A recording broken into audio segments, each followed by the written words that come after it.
करने जा रहे हैं अपना one of the most important chapter जो कि है फोर्स एंड मोशन का चैप्टर। ठीक है, इस चैप्टर के बारे में मैं आप लोगों को ये बात क्लियर करता जाऊं कि एट लीस्ट 6 to 8 MCQs इस चैप्टर में से आने। इंतहाई इजी चैप्टर है, लोग इसको मुश्किल समझते हैं, लेकिन अगर आप इसको थोड़े कॉन्सेप्ट के साथ करेंगे तो मुझे पूरा यकीन है कि आप इसके सारे क्वेश्चंस इजीली अटेम्प्ट कर सकते हैं। ठीक है, तो फोर्स एंड मोशन की शुरुआत करते हैं और फोर्स एंड मोशन का पहला टॉपिक है हमारे पास डिस्टेंस और डिस्प्लेसमेंट। तो डिस्टेंस और डिस्प्लेसमेंट में सबसे पहले डिस्टेंस को डिस्कस कर लेते हैं कि डिस्टेंस क्या चीज़ है हमारे पास। तो डिस्टेंस के बारे में कहा जाता है कि length between two points is called as distance. ठीक है, फॉर एग्जाम्पल अगर मैं कहूँ कि ये एक पॉइंट है और ये दूसरा पॉइंट है, ये पॉइंट ए है, ये पॉइंट बी है, और एक बॉडी इस तरह करके ए से बी की तरफ जाती है, तो ये देखें लेंथ है ना ए से बी के बीच में, तो ये क्या है, इसका डिस्टेंस है। ठीक है, आप डिस्टेंस को एस से भी लिख सकते हैं, डी से भी लिख सकते हैं, मैं अमूमन एस से लिखता हूँ। ठीक है, तो जहाँ मैं एस लिखूँ तो इसका मतलब है कि मैं डिस्टेंस लिख रहा हूँ। अच्छा, डिस्टेंस के बारे में अगर और चीज़ें जनरल डिस्कस की जाए तो डिस्टेंस एक स्केलर क्वांटिटी है और ये बेस क्वांटिटी भी है, क्योंकि डिस्टेंस और लेंथ एक ही बात है। ठीक है, अच्छा, यूनिट की बात की जाए तो डिस्टेंस का SI यूनिट जो है वो क्या है, मीटर है, जिसको हम M से लिखते हैं। और डायमेंशंस क्या है, डायमेंशंस है डिस्टेंस के हमारे पास L। ठीक है, तो ये है डिस्टेंस के बारे में जनरल से भी डेफिनेशन वगैरह। दूसरी चीज अगर हम देखें तो वो है हमारे पास डिस्प्लेसमेंट। डिस्प्लेसमेंट की डेफिनेशन आप लोगों को सबको तकरीबन आती ही है, और वो क्या है कि shortest distance between two points. For example ये है मेरे पास दो पॉइंट्स, एक पाथ जो है जिसको मैं पाथ नंबर 1 कह रहा हूँ वो ये है, और अगर मैं शॉर्टेस्ट इनके बीच में डिस्टेंस देखूं तो वो ये लाइन बनती है, इसको मैं कह देता हूँ पाथ 2। और अब मैं आप लोगों से पूछता हूँ कि पाथ 1 डिस्प्लेसमेंट है या पार्ट 2 डिस्प्लेसमेंट है। तो मुझे उम्मीद है कि आप तकरीबन 80-90 बल्कि % बच्चों ने कहा होगा कि पार्ट 2 जो है वो क्या है, डिस्प्लेसमेंट है, लेकिन ये गलत है। ये दोनों डिस्टेंसेस हैं, पार्ट 2 भी डिस्टेंस है, पाथ 1 भी डिस्टेंस है। क्यों डिस्टेंस है? इसलिए स्टूडेंट्स डिस्टेंस है क्योंकि मुझे पार्ट 2 में नहीं पता कि बॉडी ए से बी जा रही है या बी से ए आ रही है। अगर मैं इसके ऊपर ऐसे एक एरो लगा दूं ना, तब ये डिस्प्लेसमेंट बनता है। और डिस्प्लेसमेंट की डेफिनेशन भी यही है कि shortest directed distance between the two points is called as displacement. तो डिस्प्लेसमेंट की अगर छोटी प्रॉपर्टीज के बारे में बात की जाए तो डिस्प्लेसमेंट जो है वो एक वेक्टर क्वांटिटी है। यूनिट की बात की जाए तो यूनिट डिस्प्लेसमेंट का भी क्या है, मीटर है, SI। और अगर डायमेंशंस की बात की जाए तो इसके डायमेंशंस भी L ही है। अच्छा, अब इसके बारे में यहां से एक MCQ आता होता है कि डिस्प्लेसमेंट वो क्वांटिटी है जो कि खुद एक डिराइव्ड क्वांटिटी है, लेकिन उसका यूनिट जो है वो बेस यूनिट है। एक बात आप लोगों ने याद रखनी है कि कोई भी वेक्टर क्वांटिटी जो है वो बेस क्वांटिटी नहीं हो सकती। ठीक है, तो इसलिए कहा जाता है कि डिस्प्लेसमेंट एक ऐसी क्वांटिटी है जो कि खुद डिराइव्ड है, लेकिन उसका यूनिट क्या है, बेस यूनिट है। अच्छा, अब थोड़ा सा आगे डिस्प्लेसमेंट को लेके जाते हैं, क्योंकि डिस्टेंस में इटसेल्फ कुछ इतनी डिस्कशन वाली बात नहीं है, ईजी सी चीज़ है कि जितना लेंथ होगी वो क्या होगी, डिस्टेंस होगी। तो डिस्प्लेसमेंट को थोड़ा सा आगे लेके चलते हैं और डिस्प्लेसमेंट के बारे में बात करते हैं कि लीनियर पाथ की डिस्प्लेसमेंट किस तरह से होती है। लीनियर पाथ डिस्प्लेसमेंट का क्या मतलब है? सवाल इस तरह से आता है आप लोगों के पास कि अ बॉडी मूव्स, बल्कि इसको इस तरह नहीं करते, इसको फिगर के थ्रू लेके जाते हैं। मैं कहता हूँ एक बॉडी है वो जाती है 10 किलोमीटर इस डायरेक्शन में, और वो वापस आती है 5 किलोमीटर इस तरह से, ठीक है। और सवाल किया जाता है कि इसकी डिस्प्लेसमेंट कितनी है, ठीक है। सवाल है कि इसकी डिस्प्लेसमेंट कितनी है। तो एक बात याद रखें कि अगर दो वेक्टर्स के बीच में एंगल 180 डिग्री हो, जैसे कि यहाँ पर कितना एंगल है 180 डिग्री, तो डिस्प्लेसमेंट आप लोगों ने किस तरह से करनी है कि आपने डिस्प्लेसमेंट को फाइंड करने के लिए माइनस का साइन यूज करना है, ठीक है। S1 माइनस S2, तो इसमें क्या हो जाएगा 10 माइनस 5 जो कि हो जाएगा 5 किलोमीटर हो जाएगा। अगर यही सवाल इस तरह से होता कि एक बॉडी 10 किलोमीटर जाती है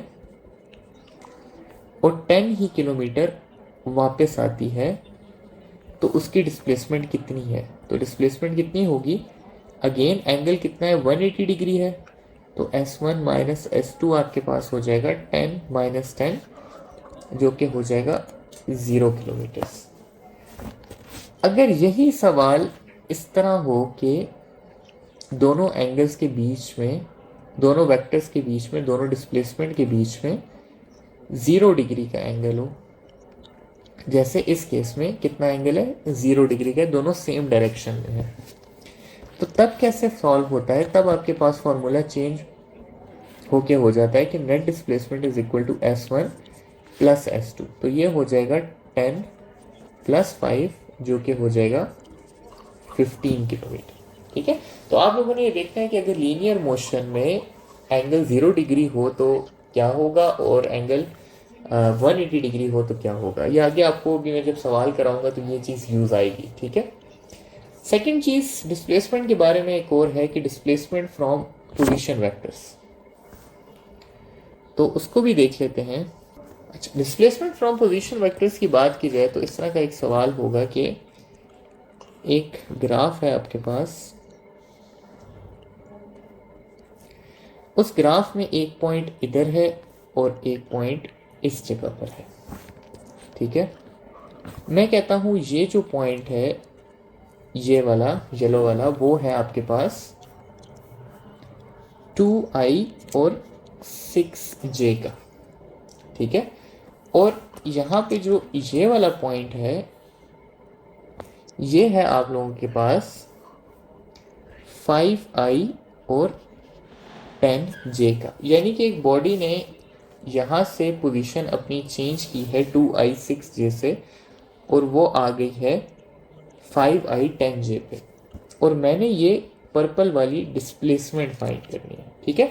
तो इस केस में डिस्प्लेसमेंट स्टूडेंट्स हमारे पास होती है कि displacement is equal to delta r या R2 माइनस R1 या final position minus initial position. अब इनिशियल पोजीशन क्या है हमारे पास, इनिशियल पोजीशन है फाइनल पोजीशन है 5i प्लस 10j और दूसरी पोजीशन है हमारे पास 2i प्लस 6j, ठीक है। तो वेक्टर एडिशन का क्या है कि i को i में से सब्ट्रैक्ट कर दूंगा, j को j में से कर दूंगा, तो मेरे पास आंसर आ जाएगा डिस्प्लेसमेंट का 3i प्लस 4j, तो ये हो जाएगी डिस्प्लेसमेंट। और अगर अब मुझे इसमें से मैग्नीट्यूड ऑफ डिस्प्लेसमेंट फाइंड करना है तो मैं इस पर सिंपल पैथागोरस थ्योरम लगा दूंगा, 3 स्क्वायर प्लस 4 स्क्वायर, ये हो जाएगा 9 प्लस 16 और ये हो जाएगा 25 अंडर रूट जो कि हो जाएगा 5, ठीक है। 5 यूनिट्स, क्योंकि यहाँ पे मीटर का जिक्र नहीं किया हुआ था। तो इस तरह से भी सवाल आप लोगों से पोजीशन वेक्टर की फॉर्म में भी किया जा सकता है, ठीक है। तो ये है डिस्प्लेसमेंट फ्रॉम पोजीशन वेक्टर्स। अब आ जाते हैं हम इस टॉपिक के एक मेन एरिया में जो कि है comparison between displacement and distance, ठीक है। तो कंपैरिजन देख लेते हैं डिस्प्लेसमेंट एंड डिस्टेंस का। तो डिस्टेंस और डिस्प्लेसमेंट का कंपैरिजन पहला ये है कि डिस्टेंस जो है वो बड़ा हो सकता है डिस्प्लेसमेंट से, और ये कब होता है, ये हमेशा होता है, यानी कि any path other than straight path. दूसरा क्या है कि डिस्टेंस जो है वो इक्वल हो सकता है डिस्प्लेसमेंट के मैग्नीट्यूड के साथ। ये कब होता है? ये होता है स्ट्रेट पाथ में। अब यहां पर स्टूडेंट्स अगर आप देखें तो मैंने ये नहीं लिखा कि डिस्टेंस जो है वो इक्वल होता है डिस्प्लेसमेंट के। मैंने ये क्यों नहीं लिखा? मैंने ये क्यों लिखा है कि इक्वल होता है मैग्नीट्यूड के। इसलिए मैंने लिखा है कि डिस्टेंस जो है वो स्केलर है, डिस्प्लेसमेंट जो है वो वेक्टर है। स्केलर और वेक्टर इक्वल नहीं हो सकते। स्केलर जो है वो वेक्टर के मैग्नीट्यूड के इक्वल हो सकता है। लेकिन इस इतने गहरे कॉन्सेप्ट में आप लोग ना जाएं, क्योंकि मैंने आज तक एमसीक्यू ये नहीं देखा। तो अगर आप लोगों के पास आए कि स्ट्रेट पाथ में डिस्टेंस और डिस्प्लेसमेंट क्या होता है, तो आप लोगों ने यही लिखना है कि इक्वल होता है। ठीक है, तो ये मैंने आप लोगों को बता दिया कि अगर कभी किसी बहुत एक्सपर्ट ने कोई पेपर बनाया हो और ये चीज़ आ जाए कि distance and displacement can never be equal, तो आप लोगों को पता हो कि ये बात ठीक है। सही है। आखिरी बात आ जाती है कि distance can never be smaller than displacement. ठीक है, अब ऊपर वाली जो दो चीजें उनकी एग्जाम्पल भी ले लेते हैं। मैं कहता हूं ये ए पाथ है और ये बी पाथ है। एक इस तरह से है और दूसरा इस तरह से है, बल्कि ये कर लेते हैं। अगर मैं इस कंडीशन में लूं तो डिस्टेंस जो है वो ग्रेटर है किससे? डिस्प्लेसमेंट से। और अगर मैं सिर्फ ये लूं तो डिस्टेंस क्या हो गया है? इक्वल हो गया है डिस्प्लेसमेंट के। तो अगर स्ट्रेट पाथ होगा तो डिस्टेंस और डिस्प्लेसमेंट इक्वल होंगे, और अगर पाथ कर्व्ड होगा या कोई भी अदर देन पाथ होगा स्ट्रेट, तो उसमें डिस्टेंस हमेशा ज्यादा होगा एज कंपेयर टू डिस्प्लेसमेंट। आगे एक और चीज, इधर ही एक और स्टेटमेंट आप लोगों को लिखवाना चाहता हूं कि if distance is 0, displacement is also 0, but if displacement is 0, distance may not be 0. For example मैं कहता हूं कि एक बॉडी है वो जाती है 10 किलोमीटर इस तरफ और वापस आती है 10 किलोमीटर उसी पॉइंट पे। तो इसने डिस्टेंस कितना कवर किया? इसने डिस्टेंस कवर किया 10 + 10 20 किलोमीटर, जबकि इसने डिस्प्लेसमेंट कितनी कवर की? 0। तो ये बात आप लोगों को समझ आ गई कि डिस्टेंस में नॉट बी 0 बट डिस्प्लेसमेंट में भी 0। ठीक है, लेकिन अगर डिस्टेंस 0 है तो डिस्प्लेसमेंट 100% 0 ही है। ठीक है, तो ये एक कुछ पॉइंट्स थे जो आप लोगों को पता होने चाहिए। एज सच एमसीक्यूज में उठ के आते हैं कि अगर डिस्टेंस 0 है तो डिस्प्लेसमेंट कितनी होगी, डिस्प्लेसमेंट 0 है तो डिस्टेंस 0 होगा कि नहीं होगा, अगर स्ट्रेट पाथ है तो डिस्टेंस और डिस्प्लेसमेंट क्या होगी, अगर पाथ अदर देन स्ट्रेट है तो डिस्टेंस और डिस्प्लेसमेंट क्या होगी। तो इस तरह से ये स्टेटमेंट्स डायरेक्ट उठ के आती हैं। ठीक है, अच्छा, इन स्टेटमेंट्स के बाद थोड़ा सा जाते हैं आप अपने एमसीक्यूज की तरफ डिस्टेंस और डिस्प्लेसमेंट से रिलेटेड। तो उसमें सबसे पहले हम लीनियर पाथ के एमसीक्यूज को देख लेते हैं। ठीक है, तो लीनियर पाथ के एमसीक्यूज के लिए पहला एमसीक्यू मैं डिस्कस करता हूं कि एक बॉडी है वो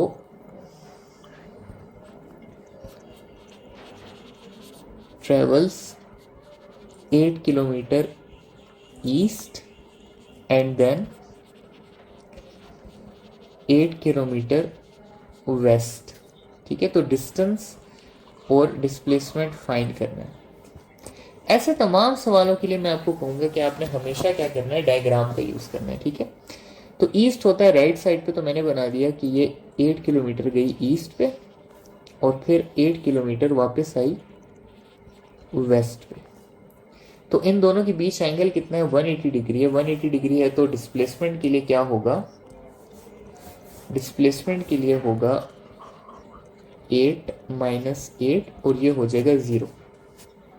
जबकि डिस्टेंस अगर मैं कैलकुलेट करूं तो डिस्टेंस होगा 8 प्लस 8 और वो हो जाएगा 16 kilometre.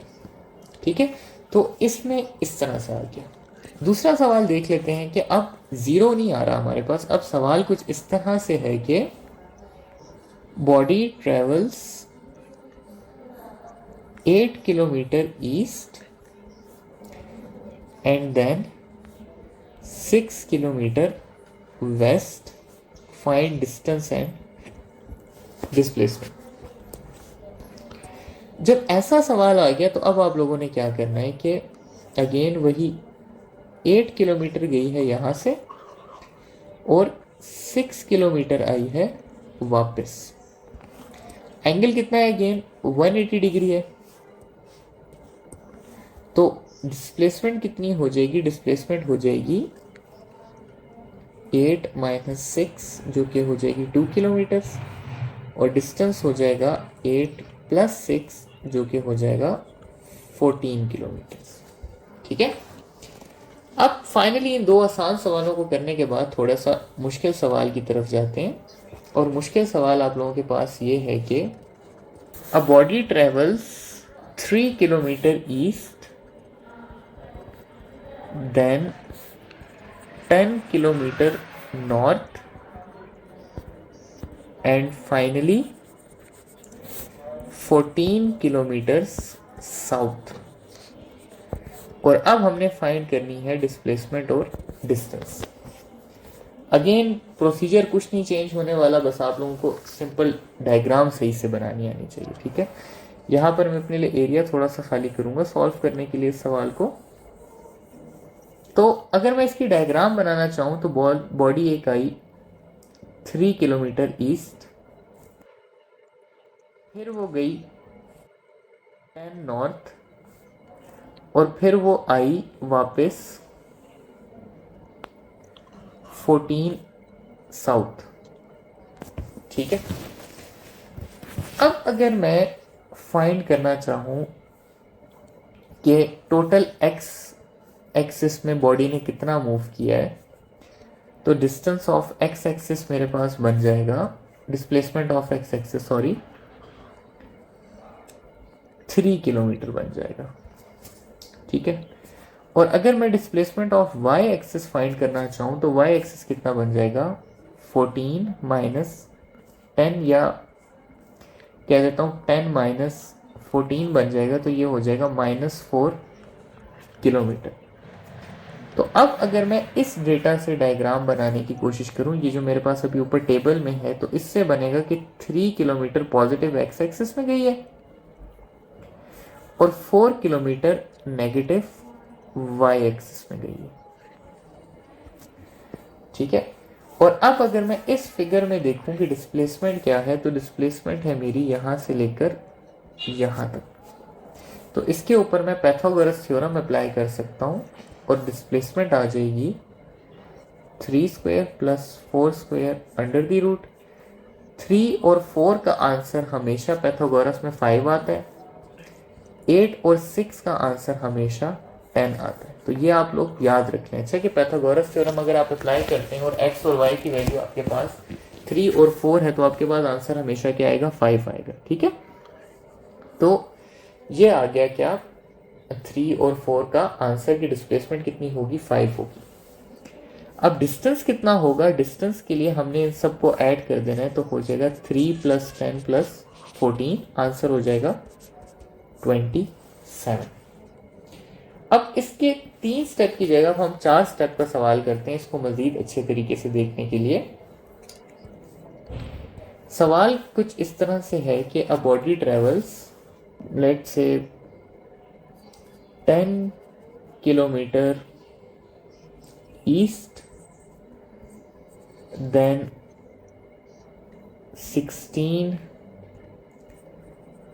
Kilometre south then 2 kilometer west and finally 10 kilometre north. और फाइंड करना है हमने डिस्प्लेसमेंट। ठीक है, तो वही बात है कि अगेन आपको डायग्राम बनानी पड़ेगी। डायग्राम क्या है, 10 किलोमीटर गई है ईस्ट, फिर गई है ये 16 किलोमीटर साउथ, 16 किलोमीटर यहां से वापस गई है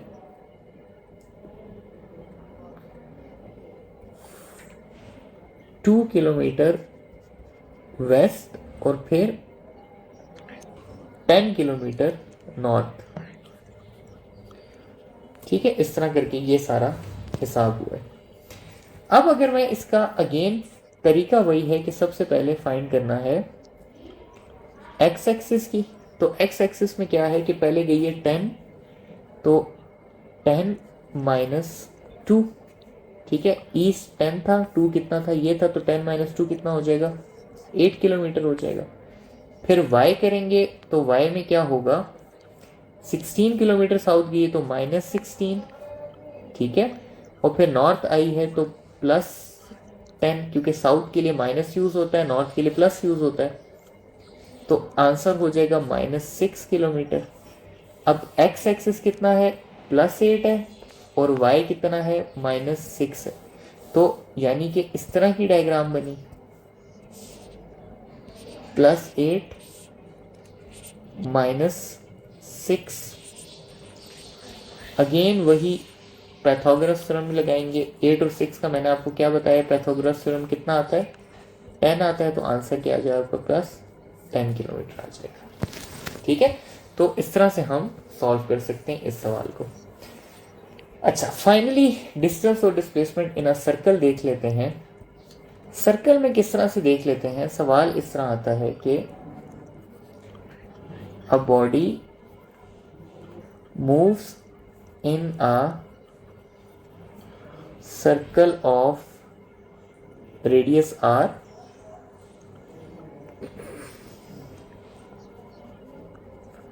what is the distance and displacement after one rotation। ठीक है, तो मतलब क्या है कि यहां पर हम सिर्फ कंप्लीट लिख लेते हैं फुल रोटेशन, कि जब बॉडी फुल रोटेशन करती है तो उसकी डिस्टेंस कितना है और डिस्प्लेसमेंट कितना है। मतलब क्या है कि ये एक सर्कल है, सर्कल में बॉडी ने यहां से स्टार्ट लिया पर्पल पॉइंट से, पूरा चक्कर काटा और वो इस पर्पल पॉइंट पे दोबारा आ गई। सर्कल का रेडियस जो है वो कितना है, वो है r है। अगर मैं इस केस में डिस्टेंस की बात करूं तो डिस्टेंस होगा इक्वल टू सरकमफेरेंस। सरकमफेरेंस होती है 2πr, तो डिस्टेंस कितना हो गया, 2πr। डिस्प्लेसमेंट की अगर बात की जाए तो डिस्प्लेसमेंट यहां पर होगी 0। रीजन क्या है कि बॉडी जहां से स्टार्ट हुई उसने वहीं पे एंड कर लिया, तो डिस्प्लेसमेंट कितनी हुई, 0 हुई। अगले सवाल में कहते हैं जी कि बॉडी हाफ रोटेशन कवर करती है, यानी कि बॉडी यहां से स्टार्ट करती है, पर्पल पॉइंट से स्टार्ट करती है और हाफ रोटेशन कवर करके नीचे वाले पर्पल पॉइंट पे पहुंच जाती है। तो अब सवाल ये है कि कितना उसने डिस्टेंस कवर किया और कितना उसने डिस्प्लेसमेंट कवर की।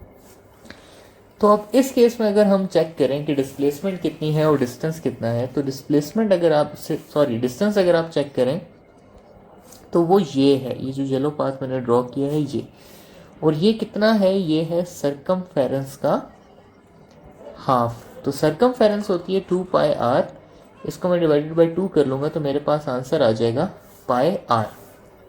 और अगर मैं डिस्प्लेसमेंट देखना चाहूँ तो डिस्प्लेसमेंट है इसकी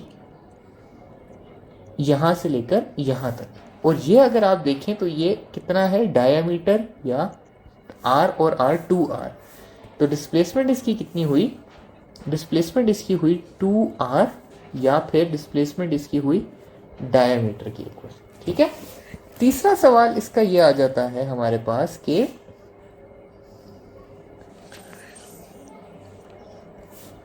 बॉडी कवर्स क्वार्टर सर्कल, यानी कि बॉडी यहां से स्टार्ट हुई है और बॉडी आई है यहां तक, ठीक है। तो क्वार्टर सर्कल में इसने कितना डिस्टेंस और कितनी डिस्प्लेसमेंट कवर की? अगर मैं डिस्टेंस को देखूं तो वो होगा सरकमफेरेंस का फोर्थ पार्ट, तो वो हो जाएगा 2πr/4 और इसका आंसर आ जाएगा πr/2। जबकि अगर मैं डिस्प्लेसमेंट देखना चाहूं तो डिस्प्लेसमेंट होगी इसकी इस पॉइंट से लेकर इस पॉइंट तक। अब अगर आपको पता हो तो सेंटर से लेकर टॉप तक का डिस्टेंस r है और सेंटर से लेकर यहां तक का भी डिस्टेंस कितना है, r। तो ये मेरे पास एक ऐसा ट्राइंगल बन रहा है जिसमें ये r है, ये r है और ये क्या है, डिस्प्लेसमेंट। तो मैं इसमें डिस्प्लेसमेंट को लिख सकता हूं कि displacement is equal to r² plus r² under the root. तो ये बन जाएगा 2r² या √2r। तो ये होगी क्वार्टर की डिस्प्लेसमेंट, ठीक है। तो इस तरह से आपके सर्कल के भी सारे सवाल कवर हो जाते हैं। आई होप कि आप लोगों को डिस्टेंस और डिस्प्लेसमेंट का टॉपिक समझ आ गया होगा। अगला जो है वो है हमारे पास वेलोसिटी और स्पीड का।